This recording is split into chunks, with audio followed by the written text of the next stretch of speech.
Hello friends, welcome back to my channel. আজকে আমরা এই ভিডিওর মাধ্যমে দেখে নেব লাখপতি দিদি যোজনা 2024। মোদী সরকারের এই লাখপতি যোজনা কিভাবে আপনারা আবেদন করতে পারেন, কি ডকুমেন্টস লাগবে। দেখুন, খুশির সংবাদ মহিলাদের জন্য, এই নথিপত্রগুলি থাকলেই তারা কিন্তু টাকা পাবেন। তো দেখতে পাচ্ছেন এখানে কত সুন্দর হাসি দিয়ে কিন্তু হাতে টাকা দেখতে পাচ্ছেন। তো এরকম টাকা আপনারা পেতে পারেন, বা এই যে লাখপতি দিদি যোজনা, এটার সুবিধা আপনারা কিভাবে নিতে পারেন, সেটাই কিন্তু আজকে আমরা এই ভিডিওর মাধ্যমে দেখে নেব। তো চলুন বেশি দেরি না করে ভিডিওটা শুরু করা যাক। ভিডিওটা শুরু করার প্রথমে আপনাদের যে কাজটা করতে হবে, এই যে দেখুন এখানে একটা লাইক বাটন রয়েছে, এখানে ক্লিক করে ভিডিওটাকে লাইক করতে হবে। আর সাথে দেখুন এখানে সাবস্ক্রাইব বাটন রয়েছে, এখানে ক্লিক করার পরে নোটিফিকেশন বেল আইকনটা আসবে, এখানে ক্লিক করে আপনারা অল নোটিফিকেশন বেল আইকন যেটা রয়েছে সেটাকে অন করে দেবেন। তাতে করে কি হবে, যখনই আমি কোনো নতুন ভিডিও আপলোড করবো সেটা নোটিফিকেশন আপনার কাছে পৌঁছে যাবে। আর যারা আগে থেকে সাবস্ক্রাইব করে রেখেছেন তাদেরকে অসংখ্য ধন্যবাদ। দেশের মহিলাদের লাখপতি বানাবেন প্রধানমন্ত্রী নরেন্দ্র মোদী। সেই উপলক্ষে চালু করলেন লাখপতি দিদি যোজনা। আবার শুধুমাত্র ভারতীয় মহিলাদের জন্য একটি দুর্দান্ত প্রকল্প নিয়ে এলো কেন্দ্রীয় সরকার।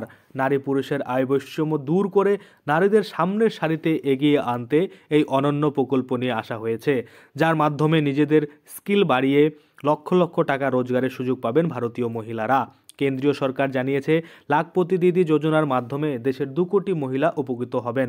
উল্লেখ্য, 2023 সালের 15ই আগস্ট লালকেল্লায় স্বাধীনতা দিবস উপলক্ষে জাতির উদ্দেশ্যে বক্তব্য রাখার সময় নরেন্দ্র মোদী এই লাখপতি দিদি যোজনার কথা ঘোষণা করেছিলেন। অবশেষে সেই প্রকল্প বাস্তবায়ন করার কাজ শুরু হয়েছে। আর সেই কাজ শুরু হয়েছে সামাজিকভাবে মহিলাদের পিছিয়ে থাকা রাজ্য রাজস্থানের হাত ধরে। মাসখানেক আগে হয়ে যাওয়া বিধানসভা নির্বাচনে কংগ্রেসের অশোক গেহলটকে সরিয়ে রাজস্থানের মুখ্যমন্ত্রীর কুর্সিতে বসেছেন বিজেপির ভজনলাল শর্মা। দায়িত্ব নেওয়ার কিছুদিনের মধ্যেই তিনি জয়সলমীরের শহীদ পুনম সিং স্টেডিয়ামে লাখপতি দিদি সম্মেলন আয়োজন করেন। সেখানে প্রধান অতিথি হিসাবে উপস্থিত ছিলেন রাষ্ট্রপতি দ্রৌপদী মুর্মু। দেশের প্রথম রাজ্য হিসাবে রাজস্থান এই কেন্দ্রীয় প্রকল্পটির বাস্তবায়নের কাজে সেটা কিন্তু শুরু করেছে।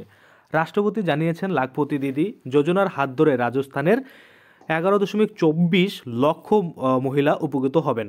ইতিমধ্যে সে রাজ্যের 3 লক্ষ মহিলা লাখপতি দিদি যোজনা প্রকল্পে কিন্তু নাম নথিভুক্ত করেছেন।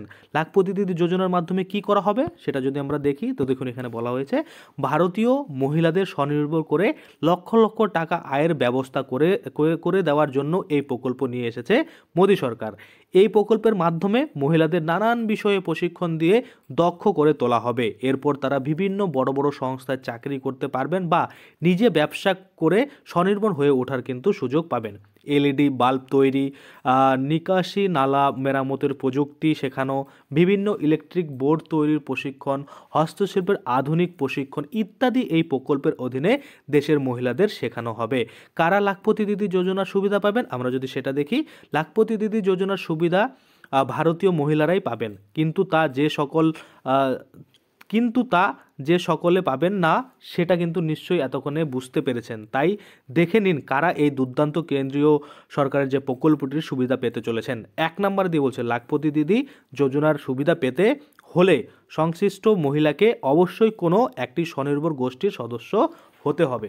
2 নম্বরে কি বলেছে, 2 নম্বরে যদি আমরা দেখি, তো এখানে আমরা দেখতে পাচ্ছি এই প্রকল্প শুধুমাত্র মহিলাদের জন্য। এটা আমরা দেখলাম, মূলত যে মহিলারা পারিবারিকভাবে অসচ্ছল তাদেরই কিন্তু এই প্রকল্পের অন্তর্ভুক্ত করা হবে।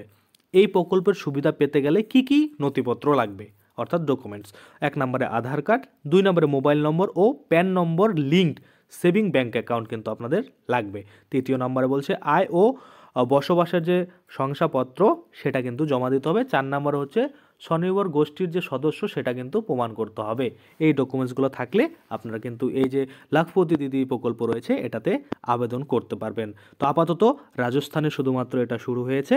যখন আমাদের রাজ্যে শুরু হবে তখন কিভাবে আপনাদের আবেদন করতে হবে, কি সুবিধা পাবেন আর টাকা আপনারা কিভাবে পাবেন সেটাও কিন্তু আমরা পরবর্তী ভিডিওতে জানাবো। তো আজকের জন্য ভিডিওটা এখানেই শেষ করব। যদি ভিডিওটা ভালো লাগে অবশ্যই একটা লাইক করে দেবেন। যদি আমার চ্যানেলে প্রথমবার ভিজিট করে থাকেন, নিচে একটা রেড কালার সাবস্ক্রাইব বাটন দেখবেন, ওখানে ক্লিক করে সাবস্ক্রাইব করতে পারেন।